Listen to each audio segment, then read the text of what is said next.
नमस्कार दोस्तों, आप सभी का एक बार फिर स्वागत है मेरे YouTube चैनल मनी मैटर्स में। आज इस वीडियो में मैं आपको बताऊंगा कि शेयर मार्केट से आप प्रॉफिट कैसे बना सकते हैं। और इससे पहले मैंने एक वीडियो बनाया था जिसमें वॉरेन बफेट के गोल्डन रूल्स को मैंने रिवील्स किया था। और आप इस वीडियो में आप जानेंगे कि उससे भी कुछ अच्छी स्ट्रेटजी मैं आपको बताऊंगा। और ये मेरा खुद का पर्सनल एक्सपीरियंस है और जो मैंने मार्केट के बारे में पढ़ा है उसके ऊपर मैंने ये वीडियो तैयार किया है। आशा करता हूँ आपको वीडियो पसंद आया होगा। अगर आपको ये वीडियो पसंद आया हो तो इसको लाइक शेयर और कमेंट इस वीडियो पे करना ना भूलें। तो चलिए वीडियो शुरू करते हैं। वीडियो शुरू में आपसे सबसे पहले बताता हूँ कि अगर आप किसी भी स्टॉक में एंट्री करते हैं तो सबसे पहले आपको ये पता होना चाहिए कि एंट्री का सही पॉइंट क्या है, मतलब किस पॉइंट के ऊपर आपको उस शेयर में एंट्री करनी है। और इससे भी ज़्यादा एक इम्पोर्टेंट चीज़ आती है कि आपको उस स्टॉक से कब एग्जिट करना है। एंट्री से ज़्यादा आपका एग्जिट इम्पोर्टेंट होता है। जितना इम्पोर्टेंट आपको एंट्री जानना है उतना ही इम्पोर्टेंट आपको उसमें एग्जिट जाना भी है। आपका एक गोल होना चाहिए कि मुझे इस शेयर से कितना प्रॉफिट लेके जाना है। ये नहीं है कि आप उस शेयर को आपने होल्ड किया है, कोई शेयर है 100 रुपए का, वो 150 हो गया, आप उसमें एंट्री एग्जिट नहीं मार रहे हैं और फिर भी आप होल्ड किए हुए हैं, पता पड़ा फिर वो स्टॉक गिर के 90 रुपए पहुंच गया। तो इसलिए आपको एग्जिट पॉइंट अपना पता होना चाहिए। एंट्री पॉइंट तो पता होना ही चाहिए, पर उससे भी इम्पोर्टेंट है एग्जिट पॉइंट। तो आप इसको बिल्कुल फिक्स कर लीजिए। उसके बाद एक होता है ट्रेलिंग स्टॉप लॉस। एक आपने स्टॉप लॉस तो सुना ही होगा, पर ट्रेलिंग स्टॉप लॉस उससे भी ज्यादा इम्पोर्टेंट होता है। यदि मान लीजिए किसी शेयर को आपने परचेज किया है 100 रुपए पे और वो अब 110 हो गया है, तो अगर आपने उसका स्टॉप लॉस 95 लगाया है तो आपको स्टॉप लॉस को ट्रेल करना है, ट्रेल का ऊपर ले जाना है। 105 का स्टॉप लॉस और टारगेट अब आपका 120 का होना चाहिए। जब 120 अचीव कर जाता है, अगर आप उसमें बने रहना चाहते हैं तो आप उसी के स्टॉप लॉस को 115 कर लीजिए, 110 कर लीजिए, टारगेट अपना बढ़ा लीजिए। तो ट्रेलिंग स्टॉप लॉस बहुत ही इंपॉर्टेंट चीज है आपके किसी भी फायदे को बचाने के लिए, घाटे को नहीं। जो आपको प्रॉफिट हो रहा है उस प्रॉफिट को बचाए रखने के लिए ट्रेलिंग स्टॉप लॉस बहुत ही इंपॉर्टेंट चीज है। और स्टॉप लॉस को लगाना तो भूलिए ही मत। वो आपके घाटे को बचाती है, ट्रेलिंग स्टॉप लॉस आपके फायदे को बचाता है। और इसके साथ ही मैं आपको बताता हूँ नेक्स्ट जो मेरी तरफ से आपको मिलेगा, तो वो ज्यादा लालच मत कीजिए। Do not fall for greed. ये एक बहुत ही इम्पोर्टेंट एक रूल है। अगर आपको पता चल गया कि नहीं, इसमें मेरे को जो मैंने टारगेट दिया था, एक कोई स्टॉक 100 का लिया था, मेरा टारगेट था 120 का, तो ट्रेलिंग स्टॉप लॉस भले आप लगा लीजिए, पर अगर आपका टारगेट अचीव हो गया है तो वही बात एग्जिट पॉइंट की वाली बात है, तो एग्जिट आप हो जाइए उससे और ज्यादा लालच में ना पड़िए। ये एक्चुअली उन लोगों के लिए है जो डे ट्रेडिंग करते हैं। इन्वेस्टर्स के ऊपर तो ये रूल फॉलो ही नहीं होंगे। और मैं आपको बताता हूँ, अगर आपने ज्यादा लालच किया तो हो सकता है आपको जो फायदा हो रहा है वो भी आपका चला जाए। अब नेक्स्ट जो है तो वो है ब्रेक इवन पॉइंट। अब ब्रेक इवन पॉइंट अगर आप पूछोगे तो क्या होगा, ब्रेक इवन पॉइंट वो पॉइंट होता है जहां पे आपको किसी स्टॉक में आपके ब्रोकरेज पे करने के बाद प्रॉफिट होना शुरू होता है।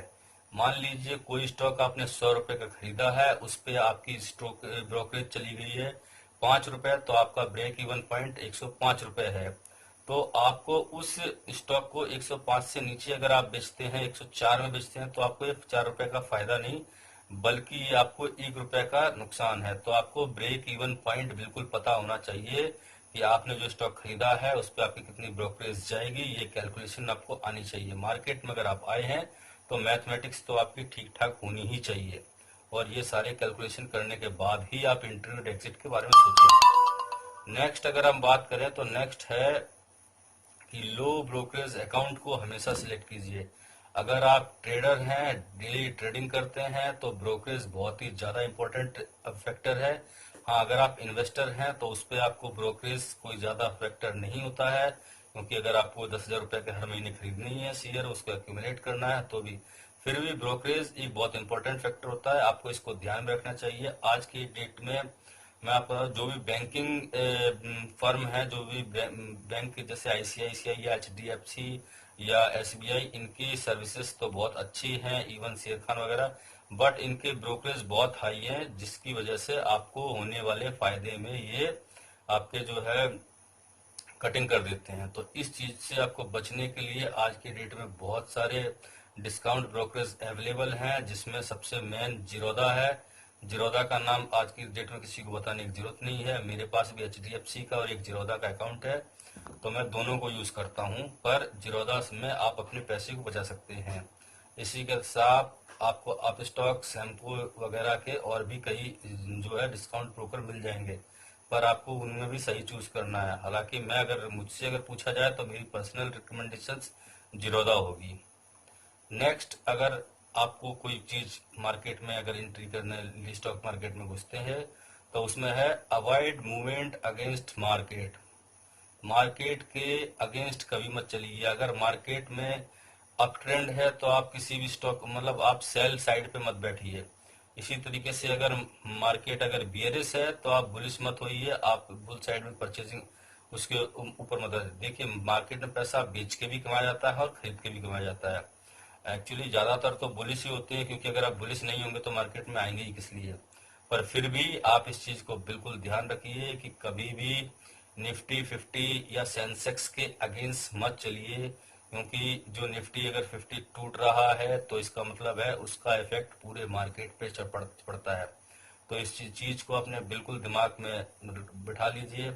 आपको पता होगा जब निफ्टी 50 टूटता है तो उसमें 50 में से मात्र 2 या 4 शेयर ही चलते हैं, 8 चलते हैं, 10 चलते हैं, पर 40 शेयर जो होता है मेजोरिटी होती है वो डाउन साइड में होती है। इसलिए इस टाइप का आप मूवमेंट मत लीजिए। जिस साइड में मार्केट है उसी साइड में है, और अगर आपको फिर भी कुछ समझ में नहीं आता है तो उस दिन आप ट्रेड मत कीजिए, अगर आप बुलिश साइड पे ट्रेड करने वाले हैं। बियरिश और बुलिश जिनको अच्छी मार्केट की नॉलेज है वो दोनों साइड में ट्रेड ले सकते हैं, कोई प्रॉब्लम नहीं है। नेक्स्ट जो पॉइंट होता है वो trade in stocks following their sector trends. अभी इसमें भी एक होता है कि अब इसका आपको मैं बता देता हूँ मतलब क्या है। कि जैसे मान लीजिए कि आप सीमेंट सेक्टर का कोई आपने ले लिया अंबुजा सीमेंट, बट आप देख रहे हैं सीमेंट सेक्टर का जो है वो आज नेगेटिव साइड में है और एक जो है वो आपका पॉजिटिव साइड में। तो ऐसा नहीं है, आप किसी एक को चूज इसलिए नहीं कर सकते हैं क्योंकि पूरा सेक्टर अगर डूब रहा है तो आपका स्टॉक चलने की संभावना बहुत ही कम होती है। कोई भी स्टॉक अपने जो सेक्टर के अगेंस्ट में बहुत ही गलती से ही चलता है और बहुत ही कम चलता है, बहुत ही अगर उसके स्ट्रॉन्ग फंडामेंटल्स है तो ही वो चल सकता है। तो इसलिए अपने सेक्टर का ये वही चीज है कि अवॉइड मूवमेंट अगेंस्ट मार्केट से ही लिंक्ड ये भी है कि अगर उसके सेक्टर के ट्रेंड्स के भी अगेंस्ट ना जाए। इसके साथ ही हमेशा लिक्विड फंड को चूज करना चाहिए। लिक्विड फंड का मतलब ये होता है पेनी स्टॉक से आप दूर रखें।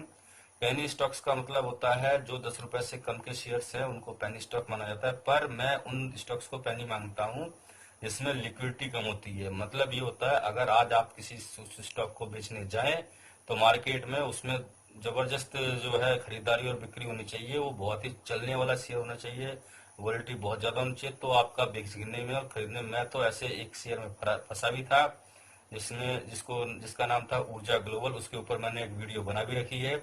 उसमें मैंने 6 रुपए से एंट्री ली थी और मुझे 9 रुपए, मुझे 11 रुपए तक मिल रहा था, पर मैं निकल नहीं पाया क्योंकि लिक्विडिटी उसमें थी नहीं। फिर वही शेयर जब लौट के आने लगा तो 9 रुपए मैंने बेचा, हालांकि मुझे उसमें फायदा हुआ। बट पेनी स्टॉक से फिर भी आपको बचना चाहिए।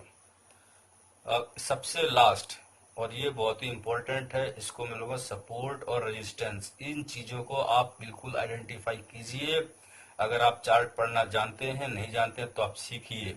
अगर स्टॉक मार्केट में आपको पैसा कमाना है तो आपको पढ़ाई तो करनी पड़ेगी। और रेजिस्टेंस और सपोर्ट अगर आप सीख गए तो आपकी आधी प्रॉब्लम्स दूर हो जाएंगी, आप घाटा बहुत ही कम खाएंगे। ये तो मैं कह ही नहीं सकता हूँ कि मार्केट में कोई घाटा नहीं खाएगा। मार्केट में घाटा 2 मिनट में लगता है, पर फायदा भी अच्छा होता है। पर अगर आपको पूरी नॉलेज है, अच्छी तैयारी है आपकी, तो आपके घाटा के चांसेस बहुत कम हो जाते हैं। तो सपोर्ट और रेजिस्टेंस को ध्यान में रख के आप मार्केट में काम कीजिए। इसी नोट के साथ मैं अपने इस वीडियो करूंगा वाइंड अप। आशा करता हूं कि ये सारी जानकारी आपको अच्छी लगी होंगी और आपको काफी कुछ नॉलेज मिल गई होगी शेयर मार्केट में किस तरीके से आप काम करते हैं। अगर आपको ये जानकारी अच्छी लगी हो तो अपने दोस्तों को और जो शेयर मार्केट्स में इंटरेस्टेड है उन लोगों को शेयर कीजिए। और इस वीडियो को अंत तक देखने के लिए आप सभी लोगों का एक बार पुनः धन्यवाद।